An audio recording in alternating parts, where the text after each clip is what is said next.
China has a storm cloud-sized $9 trillion debt hanging over its head. What is the worry about? Well, the local governments in China are finding it difficult to repay the money they borrowed. China has accumulated the debt through various avenues and sectors. It is a superpower nation that seems to be racking up a huge pile of debt. Let's dive in and take a look at the situation at hand in the country. The amount of debt that China has. Due to a lack of government statistics, it's difficult to tell with accuracy. Research was done by JP Morgan. According to them, China's total debt has increased 282% of the nation's annual economic output, including debt held by individuals, businesses, and the government. US GDP growth is 257%, compared with 256% in developed economies. The rate at which that debt is in comparison to the size of China's economy sets it apart from the majority of other nations. In contrast, debt has increased less in the United States or even indebted Japan. It's harder to manage China's debt now that it's increased. It has more than doubled compared to the size of its economy since the world financial crisis 15 years ago. Less than 6% of China's yearly economic production is given away to loans. Those loans are given to other nations. That is a tiny percentage of China's domestic debt. But the political importance of these loans is very great. Although there are restrictions, accusations occur. They are about banks lending money abroad to wealthy areas, and households can happen on Chinese social media. Having to take significant losses on these loans would be troubling in China. The reason for China's debts. Real estate was the first to suffer. That included overdevelopment, declining prices, and disadvantaged potential buyers. Many real estate developers had borrowed money from foreign investors. They have defaulted on their payments during the last 2 years. Developers have struggled to keep up with payments to Chinese banks. Real estate was the first to suffer. That included overdevelopment, declining prices, and disadvantaged potential buyers. Many real estate developers had borrowed money from foreign investors. They have defaulted on their payments during the last 2 years. Developers have struggled to keep up with payments to Chinese banks. Local government's borrowing has made the issue worse. Many cities and provinces created special financing units over the last 10 years. They were governed and borrowed. Officials used the funds to build. They built roads, bridges, public parks, and other infrastructure, as well as paying daily expenses like the interest on previous loans. Problems with government debt and real estate exist. The selling of long-term leases for state land to developers became the local government's primary source of income for many years. This revenue is down as many private sector developers have run out of cash to make land offers. Instead, the local financing affiliates took on a lot of debt to pay expensive rates for the land that such developers could no longer afford. Many of these lending affiliates are having difficulties as the real estate market continues to worsen.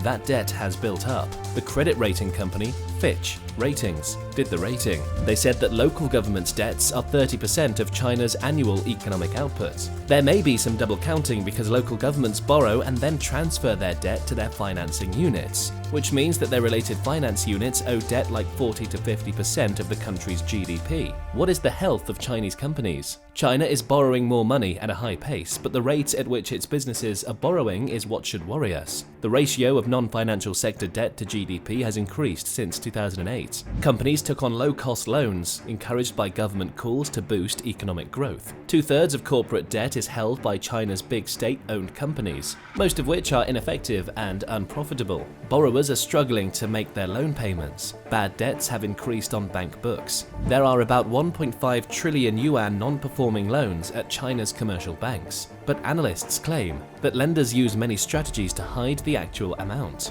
Actually, the bad debt may actually be 14 times larger. Many more Chinese enterprises are having trouble making their repayments. That is due to the rise in borrowing and incomes remaining. An analysis of 1,189 mid to large cap Chinese companies' net debt was done. Between 2008 and 2016, there was a dark picture of the country's corporate debt compared to earnings. There are strict financial disclosure regulations in Hong Kong. Chinese companies listed in Hong Kong are regarded as being among China's healthiest. From 66 to 49 enterprises had earnings that were at least 3 times the amount of interest paid on their debt by December 2016. This is seen as a good ratio. Why does this debt matter? Borrowing can be helpful for any firm or government if the funds are put to good use, but debtors usually expand themselves with debt. Then it does not generate enough returns. it may run into problems and find it difficult to pay back their creditors. That is what took place in China. Local governments and their financing firms are unable to do so. They continue making interest payments on their debts as the country's economy weakens. This is what a ripple effect is. Then many communities are unable to afford public services, healthcare, or retirement. Banks in China are finding it challenging to take losses on their loans to lower income nations due to their debt problems. Many nations, including Sri Lanka, Pakistan, and Suriname, are also facing serious economic challenges. Exports of raw materials are important for over 2/3 of the new economies in the globe. Commodity prices will continue to be 21% lower than they were last year.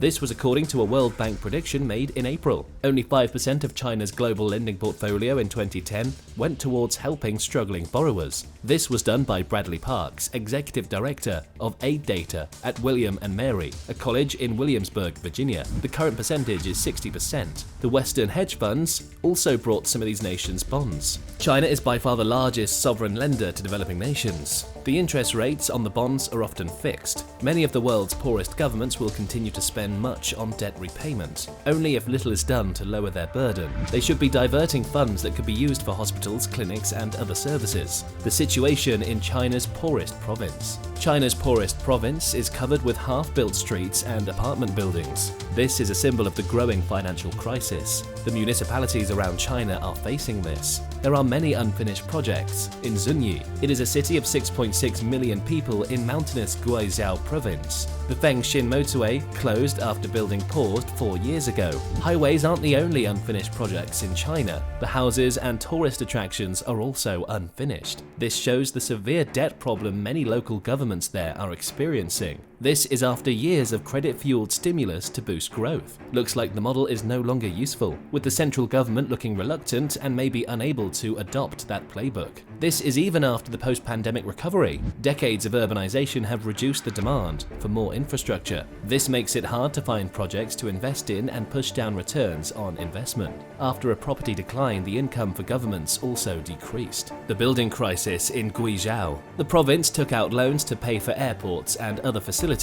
The provincial administration is having trouble paying its debts. Small contractors are not being paid for their work. Displaced citizens are requesting unpaid compensation and new housing. Some small business owners are so desperate that they've gone to state-run online discussion boards. They do this to express their problems in the hopes of being heard. There was a builder in Anshan, which is a city about 3 hours from Zunyi. He requested help from Guizhou's Communist Party chairman, Zhu Lin. He did this to receive payment in full for the building work he performed as part of a government repair project. This was in April. He received half of the money almost 5 years after the project was finished. More than a month later, the city government reacted to him by stating that the local governments were raising money and aimed to pay the funds overdue at an early date. To address the debt crisis, the Zunyi government declined to comment. There are 2 apartment towers with no windows that overlook the Fengshin motorway. Residents had been told to flee the place, reason being because the structures were set for removal to make room for new roads. So-called local government financing vehicles were developed. This was to finance infrastructure by avoiding restrictions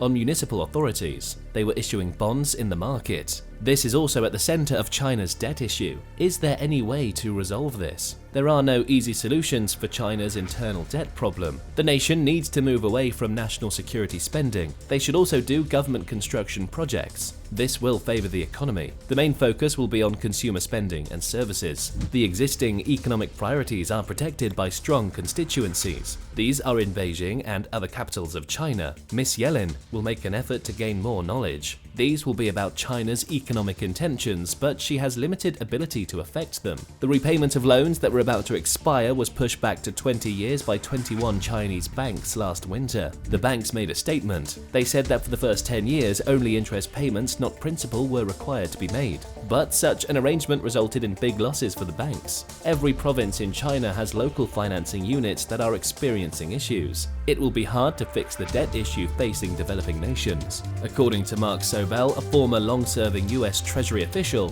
Yellen's ability to force China to accept debt write-downs is limited. He went on, Yellen and the US have little leverage. China will be using clever tactics in these trying circumstances. Looking ahead, it is obvious that China has choices for dealing with its debt. Keeping in mind that there are solutions out there and that China's path is far from over. Like putting together a puzzle, it can take some time and work, but China can make progress towards a more promising financial future if it is determined. Thanks for watching, and we'll see you again soon. Make sure to watch the next video and don't forget to subscribe to our channel for more content.